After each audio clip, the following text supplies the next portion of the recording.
Okay, we're now moving on to step 15, which says produce a new report from all the data which shows only the records that contain the word decaffeinated in the notes field. Page has orientation of portrait, shows only the fields code, product, price and stock, and is sorted into descending order of the code. Now, this query is similar to the other queries that you use, but in fact with this one we use a wildcard search.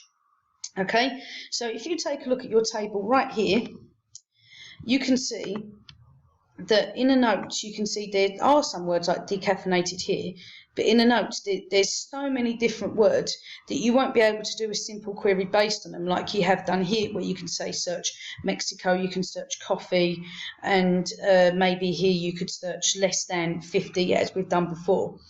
But here the database has to do a search of one word and has to narrow it down to one word. And you can see on some of these records here, there's no notes at all. Okay, so now I'm going to close my table. I'll save the changes. And then I'm going to go to create, and I'm going to go to query design. Now, please do not edit any of, like, not even accidentally edit any of the records, because you could affect your searches, and then when you produce these reports and these queries you could lose an awful lot of marks. Okay, so add, close, bring all the fields down. Now, to do your wildcard search, what you're going to need, so we need, so as you can see here, first step is producing a report from the data which shows only the records that contain the word decaffeinated in the notes field. Now, we don't use speech marks. What we use is the asterisk sign, okay, which is either shift and 8 or just above number 9 on a small numeric keyboard on the right of your keyboard. So asterisk, asterisk, open and close. Okay, and then we type in the word decaffeinated. Okay, so check your spelling. Sometimes my spelling is awful, particularly when I've been looking at a computer screen all day, so I always check my spelling. As I said, I'm trying to do these as a human being, not Little Miss Perfect teacher.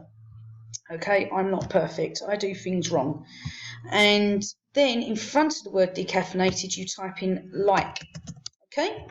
Because you want something like decaffeinated. I want to search all the notes that say decaffeinated, bring those up for me. So then I run my query, and here we are. As you can see, all the notes here, decaffeinated, decaffeinated, decaffeinated, so there are a total of 5 records. Double check our report again. Okay, shows only fields code, product, price and stock. So I'm going to go back to my query. Don't want category, don't want country, I want code, I want product, I want stock, I don't want reorder, I want price, special and notes all need to go. Okay, so code, products, stock and price. So run it again. Here we are. Now I'm going to, before I exit it and close it, I'm going to double check. Code, product, price and stock, yes. Sorted into descending order of code, we can simply do that in the report. In fact, if you do save your query before you untick the field, you can just select these fields in a report wizard. Okay, so not a problem. Now I'm going to save my query. I'm going to check that there's a title for the report. Okay, cannot see a particular title here, so I'm going to leave that. Okay, right, so I'm going to save my report as decaffeinated. Oops.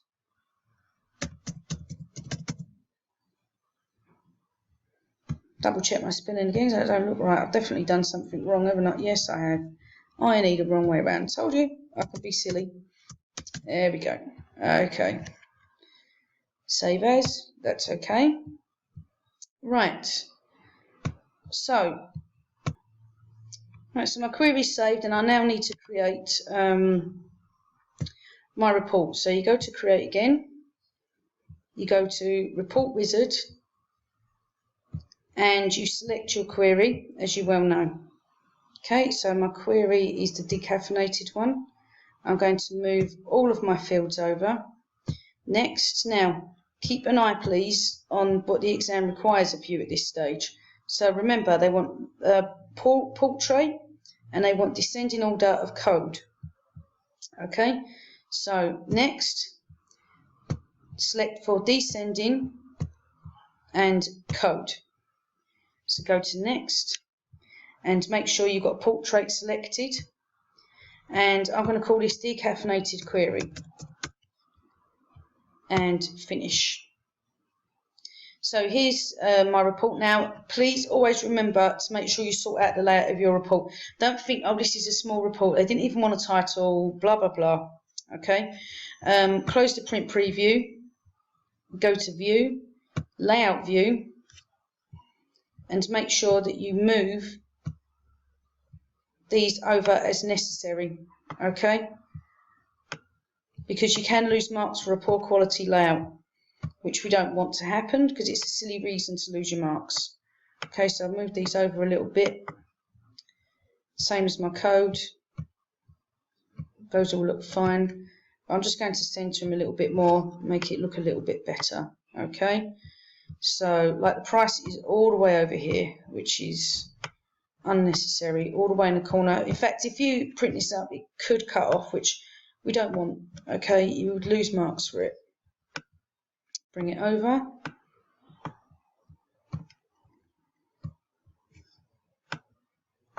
So there we go, that layout already looks a bit better. Now let's check our requirements again. Okay, now it doesn't say about the name, candidate number and stuff, because if you notice here it says save this data in a form which can be imported into a text document. Okay, so I'm going to close this layout now. Okay, so we can see that that looks fine, and we make sure we save this and close it. And I'm going to save changes, yes.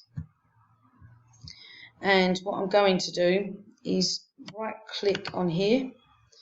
Okay, and then there should be, yep, we can export this. So we're going to export it as a text file. Okay, no, a Word RTF file. Okay, because it's supposed to be a text document. And make sure you save this. So I'm going to save this in the folder and open destination file to export this operation is complete. And press OK.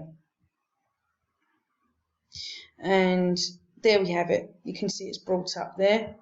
And I would save this into, I think it's already saved, so that's good. Okay, so just going to save over the top of it anyway. There we are. Okay, so it should save to the area where all your other files are. You may need to use that later. Okay, so don't lose it. Make sure you can find it. You can always do a search if you can't find it. Never ever panic. Okay, because it is saved. And if it's not, well, just open up Access and do it again. Okay, not do it again, but open it up. You can see it's already saved here in Access. So that's absolutely fine. Now I'm going to minimize Access because I don't need to use it anymore. So the next thing it's going to ask you to do now, and we're going to go for in the next part of the video, because as I said, I've got 15 minutes on these videos and I don't want to run out halfway through. So using the file n8chartcsv can create a comparative chart, vertical bar charts, so the number of sales of each product per month include the data for May to December only. So the category axis should be show the name of the month and the value axis. Okay, so basically you are going to need Microsoft Excel for that. Okay, so always make your chart and other bits and bobs in a suitable product package that you know about. Okay, so don't just assume that we was working on Access, you've got to make it in Access and you don't know how to do it. Make your charts always using Excel. Right, so click on the next part of the video for that. I'm going to pause this one now and I'm going to upload it.